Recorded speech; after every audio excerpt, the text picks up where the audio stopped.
સાકાર બ્રહ્મવાદૈક, બ્રહ્મ નિરાકાર છે એવું કહેવામાં આવી રહ્યું હતું. મહાપ્રભુજીએ પ્રગટ થઈને કહ્યું કે બ્રહ્મ નિરાકાર નથી, બ્રહ્મ સાકાર છે. એટલા માટે આપણે મૂર્તિ પૂજકો નથી, આપણે બધા મૂર્તિ પૂજકો નથી, આપણે સ્વરૂપની સેવા કરનારા છે.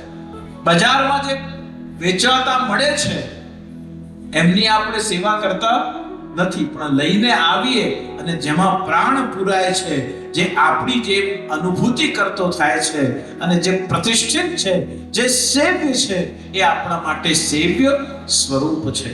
સાકાર બ્રહ્મવાદિક, એ બ્રહ્મ સાકાર છે, એ નિરાકાર નથી. અને સાકાર થયા પછી એ મારીને તમારી જેમ શ્વાસ લે છે, ભોજન કરે છે, ભૂખ લાગે છે, ઊંઘ આવે છે, જાગે છે, આરોગે છે, જલ આરોગે છે, સ્નાન કરે છે, શૃંગાર કરે છે, આપણી જેમ જે કરતો થઈ જાય છે, એ સાકાર બ્રહ્મવાદિક